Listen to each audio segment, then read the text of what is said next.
Good evening, everybody, and welcome to our virtual workshop, Energize and De-Stress Your Holiday Season. This is John Delk with EW Motion Therapy. We're very excited to have you here this evening. The holidays are supposed to be a time that is fun, exciting, and restful, but we also know that the holidays can be stressful, they can be exhausting, and they can actually be depressing. So this evening, we're going to be discussing some strategies and how we can use exercise, breath, and sleep to help us navigate this season in a little more healthy manner. So we have three very special expert panelists who I'd like to now introduce for this evening. You can pull their bios up here. First of all, we're going to be hearing from Jesse Douglas. Jesse's going to be speaking on exercise. Jesse's the programming director for EW Motion Therapy. He's been with EW for 15 years as a personal trainer after graduating from Troy University, where he earned a bachelor's degree in sport and fitness management with concentrations in exercise performance and health promotion. Jesse has worked with many clients from all walks of life with a vast range of goals, from the elderly to the NFL. He's also passionate about serving as a mentor to young professionals in the field of fitness and wellness. After Jesse, we'll be hearing from Ethan White. Ethan will be speaking about breath. Ethan is the CEO and one of the founding partners at EW Motion Therapy. He and Mike Eskridge started the company in 2000 in the current Homewood location. Ethan graduated from Auburn University, where he played baseball, in 1991 with a Bachelor of Science in Microbiology, and then in UAB in 1993 with a Master's of Physical Therapy. Ethan still does see PT and wellness clients, but as the visionary for the company, much of Ethan's focus and effort is on personnel, business, and program development. And last but not least, we'll be hearing from Dr. Kim Fagan. Dr. Fagan will be speaking about sleep. Dr. Fagan is a physician and owner of Fagan Sports Medicine, Sports and Lifestyle Medicine. Dr. Fagan graduated from Auburn University and attended medical school at UAB. She completed her internship and residency in internal medicine at UAB and did her fellowship training at American Sports Medicine Institute with Dr. James Andrews. She is board certified in both internal medicine and sports medicine. Prior to opening her own practice, she served on a teaching faculty in the Department of Orthopedics at UAB, as well as a fellowship director for primary care sports medicine at ASMI with Dr. Andrews and Dr. Lemack. She's actively involved both locally and nationally in the sports medicine community. Additionally, with us tonight, we have our technical director, Noelle Thibault. She is going to be making sure that we're, hopefully everything is working from a technology and Zoom standpoint. And she's going to tell us a little bit about how we can use the Q&A function at the end of the presentation this evening. Hey everybody, I'm going to just briefly go over what we're going to be doing for the Q&A at the end of the presentation. If you have any questions throughout the presentations, you can send them in to me using the Q&A button. It's going to be at the bottom of your screen. When you click it, it'll pop up a chat box that you can type your questions in. These questions will come directly to me and I will save them to bring up at the end of the presentations. So we'll try and get to as many questions as we can at the end of this presentation. Good deal. Okay, so first we're going to be hearing from Jesse Douglas. Jesse's going to talk to us about exercise. Great. Thanks for having me. So we're talking about exercise and how it can relate to stress and energy levels. So there's a few different types of people that are going to be affected by this.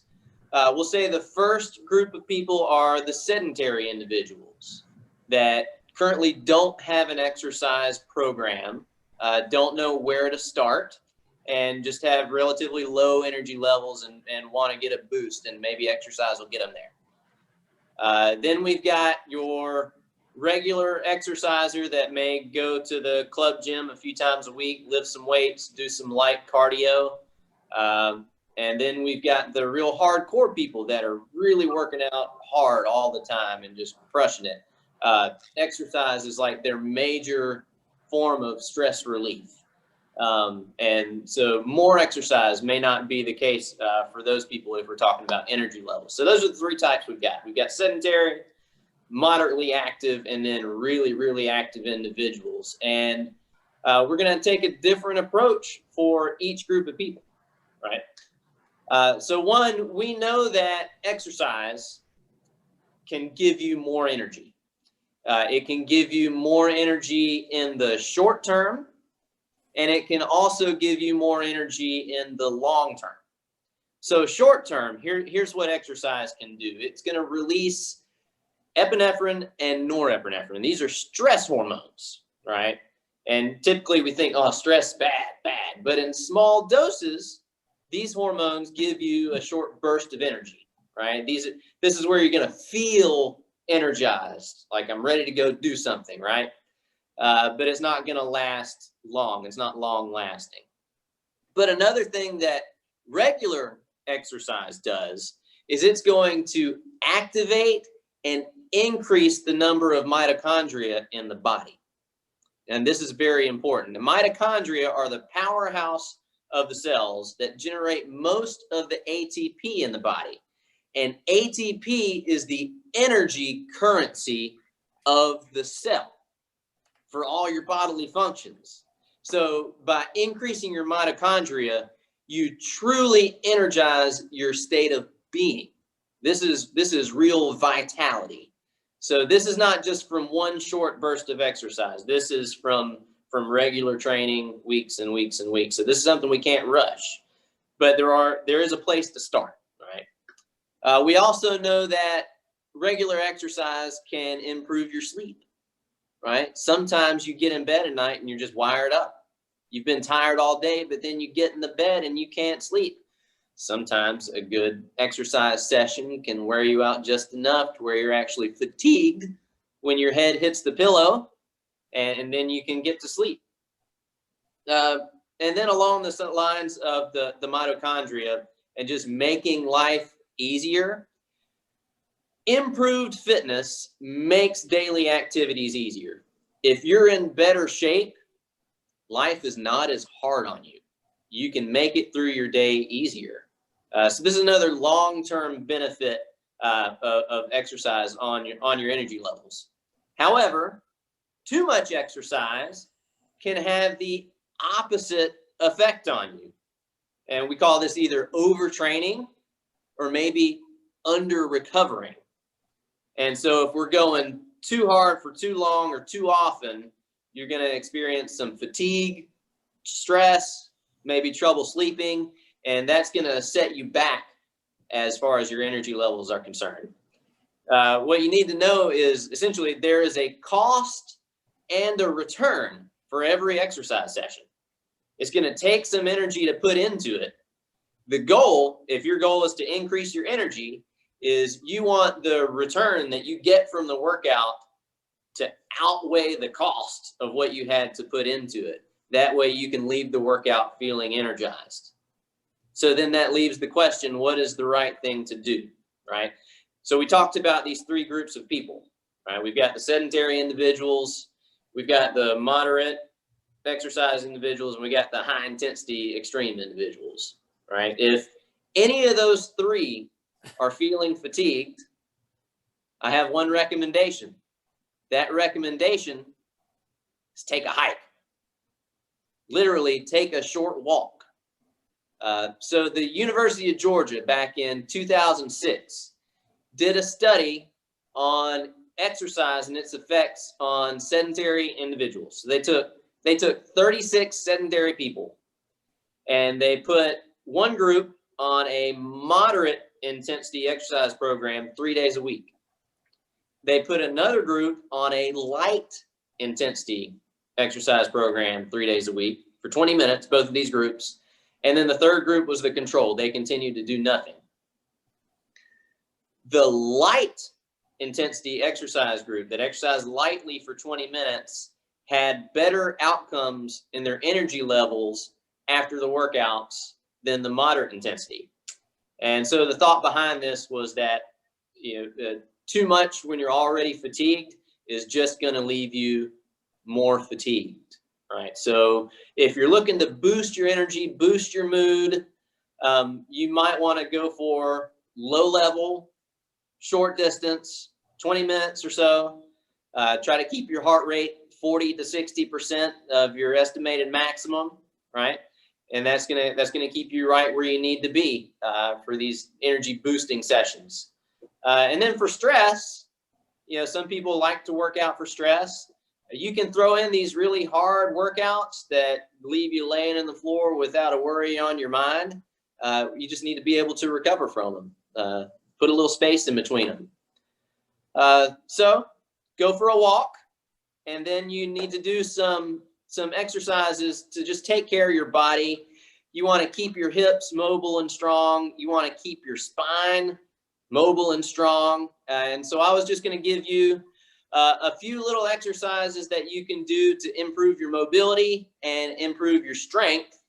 If you're picking up a new walking program, let's say you're walking 3 days a week for 20 minutes at a time, and you want to avoid some of the aches and pains that are going to come along with becoming more active. So exercise number 1 I'm going to show you is a kneeling hip flexor stretch. Okay, when we walk, we use our hip flexors a lot. Every step we take, we're shortening those hip flexors. So if we want to lengthen those muscles, we're going to drop a knee down on the floor. We're looking for a plumb line, a vertical plumb line. You want the line to go from your knee to your hip, to your shoulder, to your ear. We're going to pull that belt buckle up, squeeze the glute here, and you're going to feel a stretch on the front of your hip. You want to hold this stretch anywhere from 30 to 90 seconds, and then we'll switch over to the other side. And you can do them for 10 seconds at a time, whatever. You just want to accumulate anywhere from 30 to 90 seconds in the stretch. So you'll do both sides, really open up the front of those hips, and then you can help to lock that in with a little bit of strength by doing a bridge. The bridge is going to also lengthen your anterior hips, open you up in the front, and then it's going to strengthen your glutes. So we've got a few mistakes made with bridges. One is people like to push their spine up really high and reach their belly up. We want to start with a good strong exhale. Pull the ribs down. Get a little pelvic tilt, just like you had in the hip flexor stretch, and then push the heels into the floor to drive the hips up. And then the emphasis should be on your legs and not on your back. Now, bridges you can do for repetitions, like you can do 2 or 3 rounds of 10 repetitions, or you can hold it. And you can hold a bridge, just like you do the stretches for 30 to 90 seconds. And then it's always good to do some kind of lumbar stabilization exercise. Most of our spinal injuries from walking, right, and going up and down hills are going to be in your lower spine, right? So we want to stabilize it. One of the best lumbar stabilization exercises is going to be a front plank. It's great, it's accessible, and you can modify it. You don't need any equipment. We'll begin with an easy plank. You're going to have your knees, feet, elbows, and the palms of your hands on the floor. And then we're going to go into that same pelvic tilt that we were working on that hip flexor stretch. And you're going to feel your abs light up. You want to try not to have an arch in your back. So we're pulling the belt buckle up in the front, and we can hold this for a number of breaths. To make it more challenging, we try to hold that position with the spine and pick the knees up off the floor. And now I've only got my forearms and my feet on the floor. 30 seconds to a minute is a good plank hold. They say you should shoot to be able to hold a plank for 3 minutes. That doesn't mean you have to do that every time. I'm going to wrap up my exercise segment. Just remember, take a hike, go for a walk. If you're feeling low on energy, just hit some low intensity exercise for about 20 minutes. But if you're feeling stressed, go let it out, burn some energy, get that intensity up. Thanks. Thanks, Jesse. That's excellent. If anybody has any questions for Jesse related to exercise, please submit the questions now, and we'll try to address those at the end. Next up is going to be Ethan White. Ethan's going to be speaking about breath. Well, thanks. Good evening, everyone. It's a pleasure to be here tonight to talk to you about breath and its implications on our health and the power it possesses to decrease stress and energize us throughout the holidays, but also to begin a practice that we can do that day after day, month after month, year after year. So I'd like to start off by thanking John and Noel for putting this evening together. Very much appreciate their effort. Jesse, thanks for your keen insight into movement and how transformational movement can be based off your presentation. And an advanced thank you to Dr. Fagan. I'm really looking forward to your presentation on sleep. So stay tuned, the best is yet to come. So that brings us to breath. Breathing is absolutely more than just getting air into our bodies and air out of our bodies. Certainly breath has the power to affect our blood pressure, our heart rate, digestion, sexual function. How we breathe definitely affects that.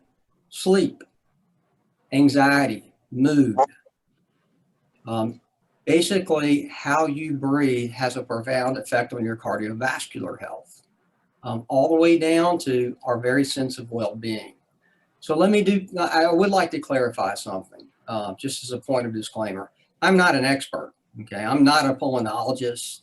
I don't have any advanced training in advanced breathing techniques or anything like that. But what I am is a physical therapist, now with well over 27, 28 years of experience that has dealt with clients, both on the rehabilitation side and on the performance side, from professional athletes to Olympians, to folks suffering from horrible bouts of pain, which involves anxiety and stress, down to those that just want to move better. And inevitably, without fail, one of the key factors in determining how well an intervention takes or what kind of performance outcome we obtain is directly correlated to how they breathe. So certainly, breathing's not the answer to everything, but it's the foundational component to everything, okay?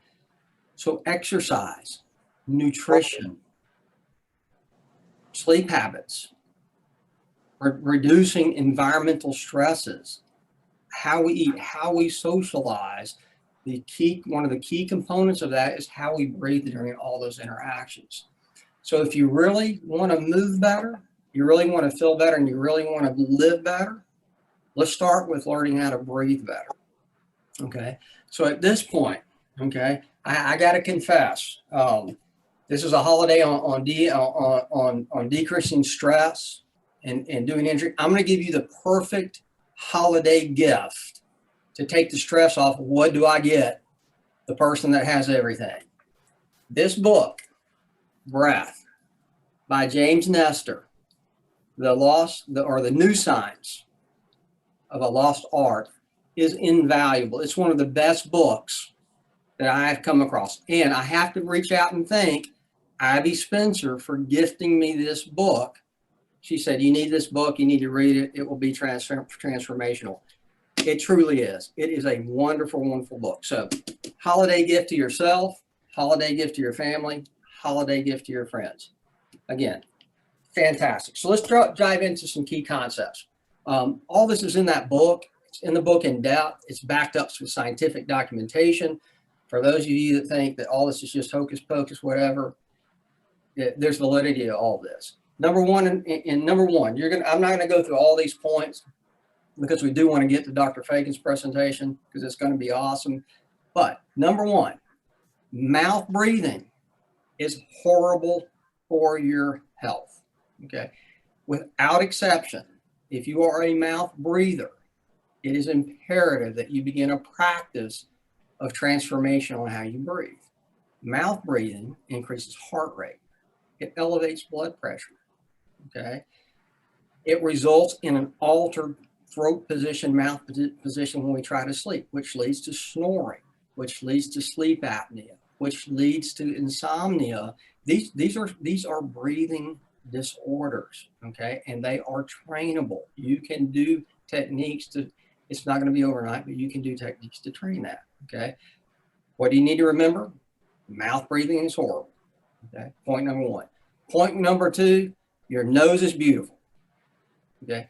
Everybody out here, I'm looking at I can't see the attendees, but I wish I could, because you all have beautiful noses. Your nose is beyond important, okay? If you are a mouth breather, we need to become a nose breather, because the more you breathe through your nose and the more you breathe properly through your nose, the more your health will improve. The nose has multiple functions, okay? One of its primary functions is just to filter the air, warm the air, moisten the air as we bring it into our bodies. The exact opposite occurs when we breathe through our mouth. We get throat irritation, dry tongue, lung irritation. So it's very, very important that we learn to breathe through our nose. There are a multitude of techniques to help promote that. Breathing through your nose lowers blood pressure, lowers your heart rate, okay? Breathing through your nose helps hydrate your body. Breathing through your mouth results in dehydration of your body, and that's correlated to what happens when you sleep as an open mouth breather. We won't go into that, but it's pretty good. Second key concept, or third key concept, how well we can expand our lungs when we take an inhale through our nose is vital. There was a study, a longitudinal study, it's very, very famous. Dr. Fagan could speak to this or will know about this. The Framingham study that was done in the 1980s took a lot of people, I think 40,000+, maybe more, I can't remember. But the thing that correlated to longevity, okay, the thing that correlated to longevity was the size of the participants' lungs, okay? Now here's the deal on that. Most adults only activate 10% of their lung capacity. And what we're really referring to there is what we call the thoracic pump, which many of you have heard is driven by a primary muscle called our diaphragm. That thoracic pump is often referred to as our second heart.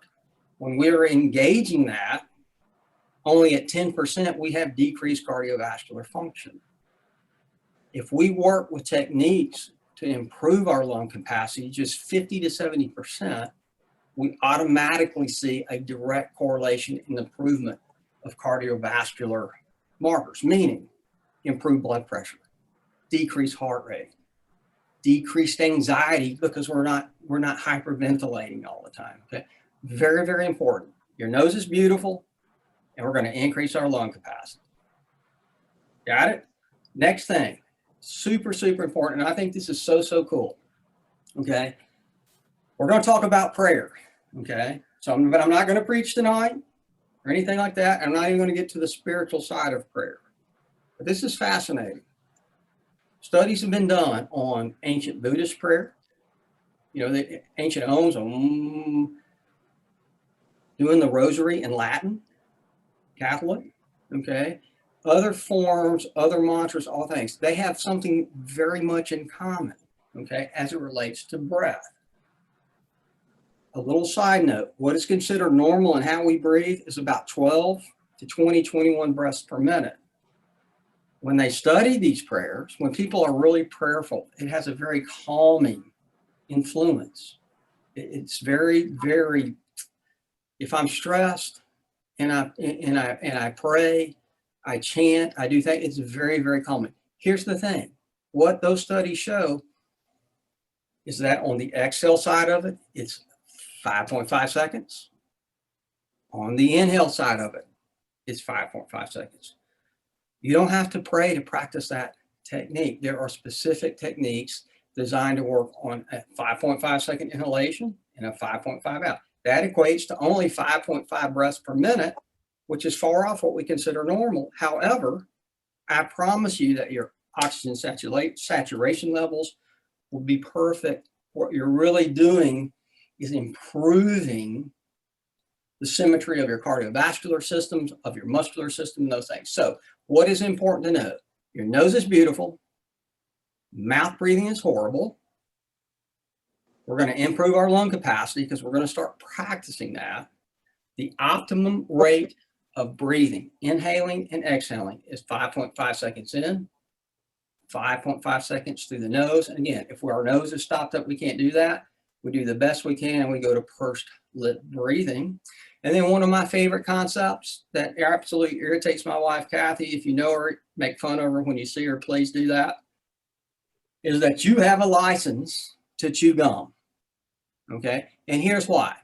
12,000 years ago, when we first start, not we, this is in the Fertile Crescent in Asia, when they first started cultivating crops, okay, food got softer. The Industrial Revolution, food got softer. What did that do to the structure of our face? It made it smaller and it transformed a very chewing-oriented group of individuals into just this soft baby food, you know, whatever we are now. Think about all the health food you eat today. It's a smoothie, it's a protein, it's all soft. You want to counter that? Because the more structure, the more you open your mouth, the better you're going to breathe. Chew gum, find the hardest piece of gum you can, go chew on a leather strap for all I care. You'll be better breather for it, okay? And lastly, and I'm going to conclude with this concept because this is the most powerful thing. And this blows me away every time I think about it. Wim Hof's a famous Dutch, I don't know what you call him, an extremist. He's the guy back in the 2000s that National Geographic, everybody put all over TV, and we were all going like, have you seen this guy? Have you seen this guy? Ran barefoot, a marathon barefoot in the Arctic, okay? Could sit in ice baths for a time that if I got in that ice, I would freeze to death. All his blood levels were normal, tempered body temperature, no frostbite, no nothing. What he had done was developed an ancient technique, modernized it in his method, called your inner fire breath, or tumo, which is a very ancient technique. But what I'm really saying is breath. You have the ability with breath to dive into your autonomic nervous system. And your autonomic nervous system, for simplification, we're going to say there's two sides to it. There's the parasympathetic side, which is calming, de-stressing. There's the sympathetic side, which is fight, flight, I'm ready to go. You turn that puppy on, it's hard to turn it off. And there's a lot of association with that thing being overactive in terms of anxiety, depression, and all that. The good news is that there are techniques to actually access your autonomic nervous system through breath. So with that, here's what I want you to get. Outside of your nose is beautiful, mouth breathing is horrible. Put breath for a New Year's resolution. Put that book, number 1, on your list. Number 2, put breath on your resolution list, that you are going to start your journey to an active practice of breath. It is on mine to start. You will have better health. Everyone around you will feel better about being around you because you'll be the calmest, coolest nose breather that there's ever been in known to mankind. So with that, thank you. Send some questions. If we have time, maybe we can do some crazy breathing techniques and, blow snot all over the place or whatever. But anyway, it's really, really fun. So without further ado, thank you for having me. I've really enjoyed it. I've learned more in preparing for this. And so I'm thankful for that. Wish everybody a happy holiday. Ethan, thank you so much. That was awesome. Definitely some great concepts for us to look into. And I would second that. Get that book. It's a good one. Next up, our grand finale, Dr. Kim Fagan is going to be speaking about sleep. Hi, everyone. Thank you guys for joining us today. Really appreciate you spending the time with us. I'm honored to be on the panel with Jesse and Ethan, and appreciate Jonathan asking me to join, and Nicole Noel for helping me, make sure everything runs smoothly as well. So sleep is my topic, and if any of you have a problem with sleep, you are not alone. It's estimated that at least 1/3 of the adult population in the United States has some sort of sleep issue at some point in their life. And so again, it is a major issue. the question always comes up too is how much sleep do we actually need? And so it varies at different times in your life. Obviously, infants need more, they're up to 14 hours of sleep. Parents are really happy when they get that much sleep, if they can get that. But teenagers also still need a lot of sleep. It varying between 8 and 10 hours a night. And a lot of teenagers find it very difficult to get that much sleep. When you get 18 to 65, you still need more sleep than you probably think. So 7 to 9 hours of sleep. And as you get a little bit older, after the 65-year mark, you can come down in your sleep to about 7 to 8 hours of sleep. I don't know about y'all, but I have friends all the time who say, oh, I can make it on 4 or 5 hours of sleep, no problem at all. Well, they make it think they can make it on that, but they're losing the health benefits of sleep. So sleep has a lot of properties to it. There's a lot going on while you're sleeping that we really don't even think about. A lot of it is restorative. So you're restoring your mind and your body at the same time. You're replenishing your energy stores. It's the time that physiologic growth occurs during that time. It has an immune function, so it decreases inflammation during that period of time. It enhances the release of your antioxidant, and then it has a tremendous effect on your brain itself. So on your brain, think about this. It's a good example of what it does. Is when you're asleep is really when you form and store your memories. So that's when you're making your memories. So a good example of that is like if you're studying, and I did this all the time, I look back now, and you'd say, I'm going to just cram it in all at the last minute. I'm going to do an all-nighter, pull that off. Well, you might do okay on that test in the morning, but maybe a week or a month or so when you had to recall that information, that's where you're going to have a problem because your memory was not solidified in your memory. So sleep is very important. If you think about that, then what's the impact of not sleeping very well? And so think of sleepiness as an impairment. There was a good study that looked at it. If you have really missed 24 hours of sleep, which used to not be uncommon on call, that was equivalent to a blood alcohol level of 0.1%, which is above the legal limit in any state in the United States. At 18 hours of deprived sleep, you're about 50% of that that's still impaired. So it has a really significant effect on you. You can develop symptoms that are very similar to ADD. So also if you're an athlete and you're working out, you lose some of your coordination, it sets you up for injuries. So that can be problematic as well. You think of other things. If you have pain, not sleeping just enhances that pain. And they kind of feed off each other. If you're not sleeping well, your pain is going to be worse. If you have pain, it's hard to sleep well. So you get in a little bit of a cycle there. And then, you think of other things that along the way, what can sleep deprivation do? Well, it really can affect us in our everyday life. If you're trying to lose weight, then you're going to have more of a problem losing weight because of your cortisol levels going crazy on you. And you find that you really desire more food the next day or have cravings for food. So that can become problematic too. And then we mentioned before about immunity in the brain and immunity in sleep, the importance of that. If you're not getting enough sleep, then you're more likely to pick up a little virus here or there, pick up that cold that's going around than if you were getting enough sleep. So it's very important that you do that. Think about this too. There are some medical conditions that can lead to poor sleep. Ethan mentioned one before, sleep apnea, which is a significant problem that has a lot of associated health problems with that. So that's one of them. Hormone shifts in hormones can really be a factor. So for we women, there are about 3 times in our life that can really hit that. When you start having periods when you're in your teens, that's a time of hormone flux. If you're pregnant, which I've never thought was a normal state, that's when there are a lot of hormone fluxes. When you're going through menopause, that is a horrible time too. And so sleep is disrupted through that. But also things like thyroid, hyperthyroidism, when your thyroid gland is overactive, that can be a cause for it. Or if you're hypothyroid and you're being over-medicated. Then there's something called adrenal fatigue. And I'm not sure if you've heard about it, but really it has to do with your cortisol levels. So cortisol levels should be high in the morning. That's when you're getting really revved up to go. And then in the evening, they should really start to decrease so that you can relax and go to sleep. With adrenal fatigue, that sometimes can get completely reversed so that your cortisol levels are high at night and you really have trouble calming down to go to sleep. So that can be a factor that plays into that. Restless leg is another thing. So you get in bed and your legs are twitching and you just can't calm down. So that's a factor that can come into play. Other things that come into play, things like depression. Some people who are depressed may sleep too much, but others may not get enough sleep. If you have Alzheimer's, that can be a factor. They're notorious for not sleeping very well and for sleep to be interrupted. We mentioned before the pain paradox. If you're in pain, it's hard to sleep, but also the sleep is necessary because it helps you with your pain. So those things come into effect. So, you may need to consider medical issues if you're having sleep issues. But if you've ruled all of those out and there's nothing that needs to be treated there, you think, okay, what else can I do to help with sleep?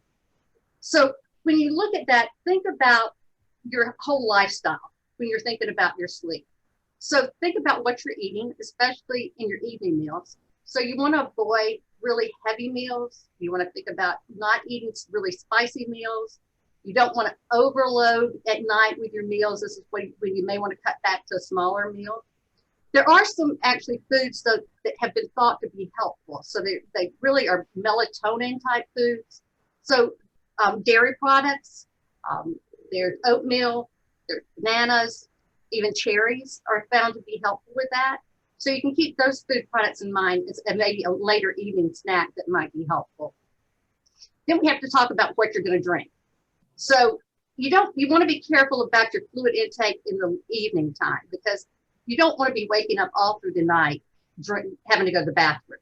And that only gets worse as you get older. So, you have to watch what your intake is. The other is caffeine.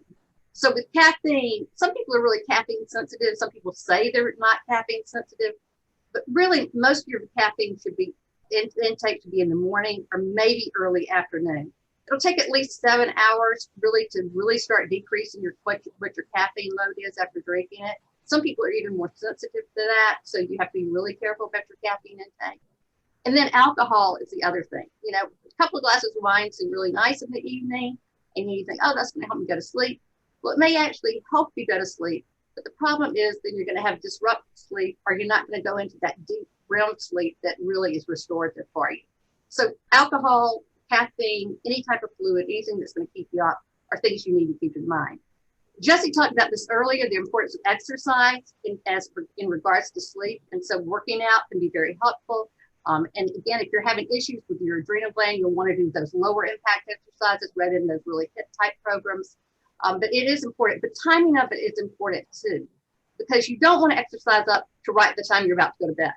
So usually you think about a 3-hour window before you try to go to sleep, so that your body has time to just calm down a little bit for you. So again, you want to incorporate exercise, but you don't want to overdo it. And then there's some basic sleep hygiene issues. So you want to think about your bedroom as really as a bedroom sanctuary. And there's really only 2 things you should think about doing in that bedroom, and that's sleep and sex. So everything else really should not be involved in your bedroom. So the other thing you want to think about is clutter. Get rid of the clutter, anything that might be disruptive to you as you're looking around your room. You want to get appropriate lighting. So you want to be able to dim your lighting about an hour before you go to bed, so you really get that toned down. You want to think about temperature. The ideal sleep temperature is 66 degrees. So play around with your thermostat a little bit and see if that helps you, but 66 degrees is spot on. So keep that in mind.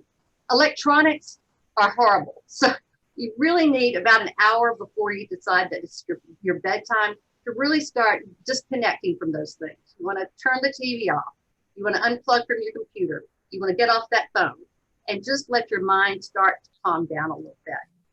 Aromatherapy, some people find that helpful. Lavender tends to be the thing that's the most calming, so that may be something that works for you. A warm shower before you go to bed, not a hot shower, not a cold shower, but a warm shower may be helpful just to calm everything down as well.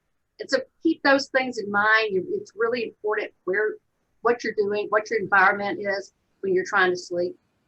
Then there's some relaxation techniques. Ethan's already touched on some of those. The breathing is extremely important, just to calm you down and really bring everything down into a calm state.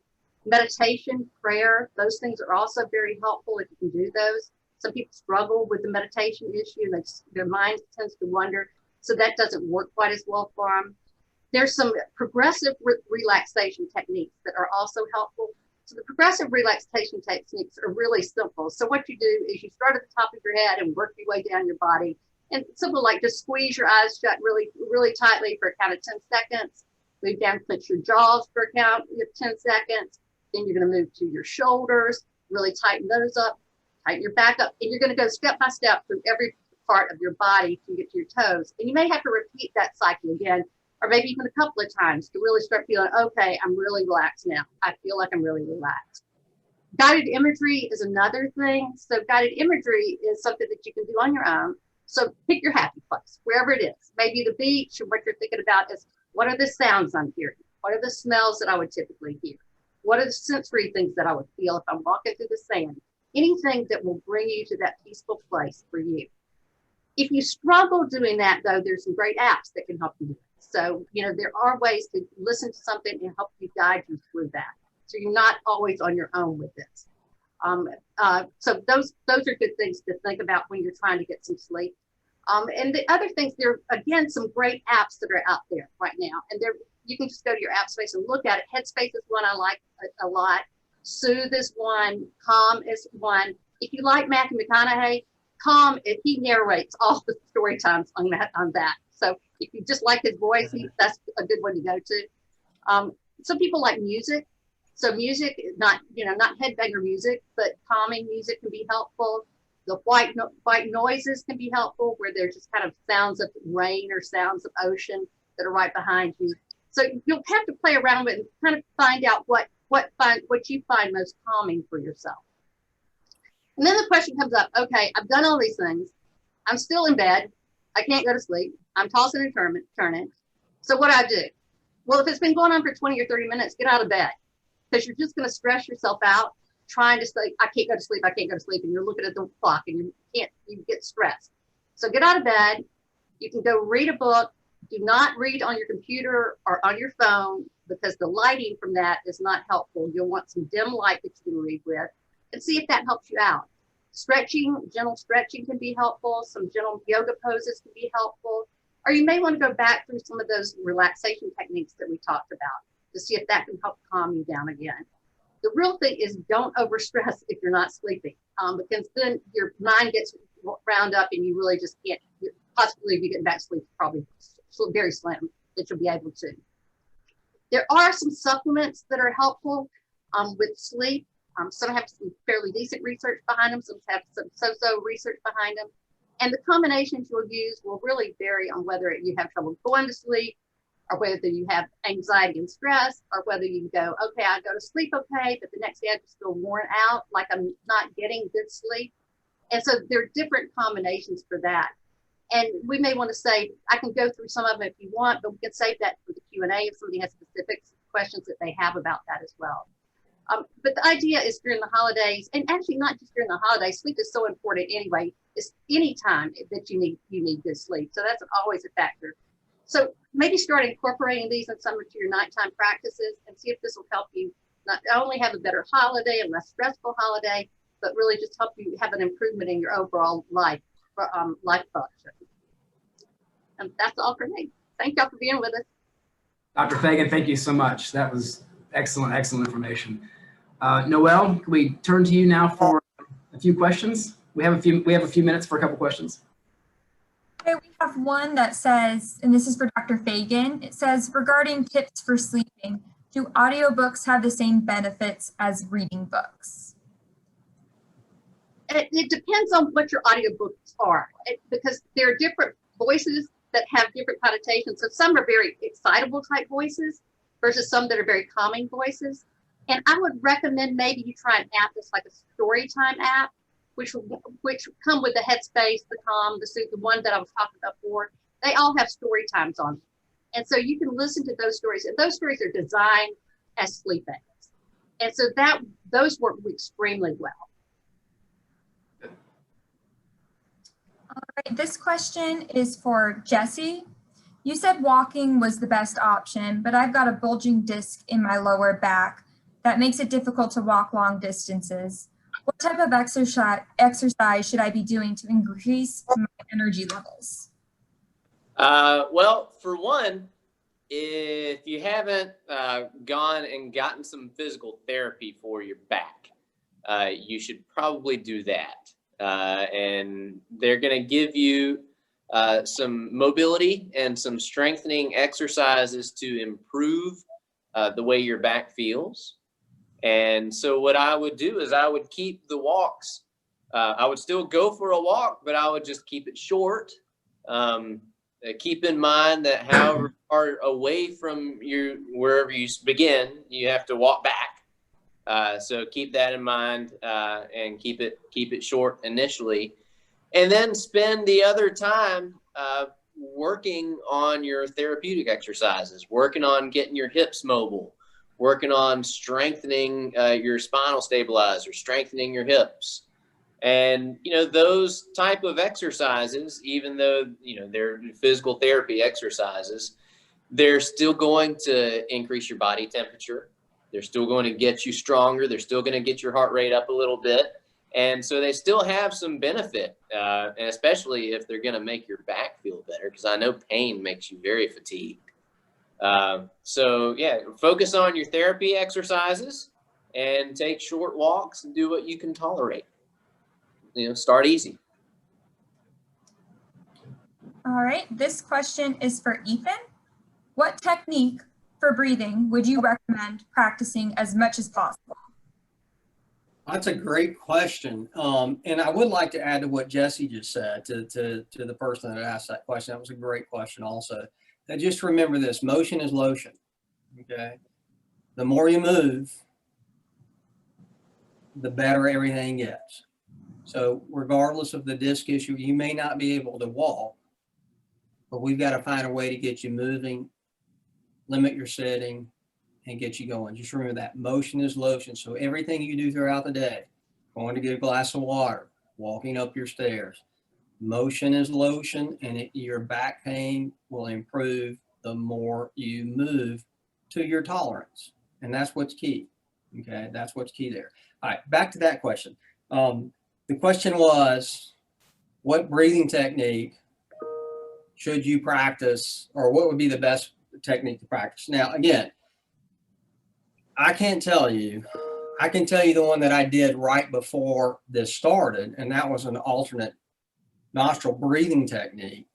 But I think based off of really what's in the book and what I've tried to integrate when I mountain bike or when I'm doing a Pilates session, I think it really the most optimum technique that you should look up and you should practice is what's called resonant or coherent breathing. And it goes back to what I talked about. What is the optimum inhale? What's the optimum exhale time? And it's just working on a nose inhalation to 5.5 seconds through the nose. Belly full, hold, and then an exhale for 5.5. And you want that to flow like a wave. You want it to flow like a wave. And so it's 5.5 in, slow hold, 5.5 out, gentle, slow hold. And you repeat that for 10, 15 cycles or so, and you do it as often as you can. And what's the benefit of that? The benefit of that, again, is if you look at things from an exercise perspective, you're working on lung capacity. If you're looking at from the perspective of putting things in balance, you're more of a meditator, you're more of that. What that's doing is that's putting your body systems in balance. Okay, cardiovascular, musculoskeletal, your focus, you're mindful of that movement. It has a very balancing effect on that. So that one, you can't practice enough. And remember the Framingham study, sorry. Bigger your lungs, better your lung capacity, the better your longevity. So that would be number one. Well, thank you, Ethan. And that's all the time we have this evening, unfortunately. That was I feel like it was a great presentation. Thank you all so much. Dr. Fagan, thank you. Ethan, thank you. Jesse, Noel, thank you for helping keeping all this straight. And I just want to wrap up by giving some information here. And we didn't get to all the questions, so please go to fagansportsmedicine.com, go to ewmotiontherapy.com. You can request an appointment. You can send us a message. If there was a question that we didn't get to, we'll do our best to get back to you on that. We'll certainly get back to you on that. Or call the clinic and ask for me. And so We're gonna, this video, I'm sorry, this session was recorded. And so we're gonna send a link to this video to anyone, to everybody on here, all the participants. So if you want to share it with someone, you want to watch it again or share it with somebody, please feel free to do so. And we just hope that you all have a healthy and happy holiday season, and just thank you all for being here. Good night. Thank you, Ken, Jesse.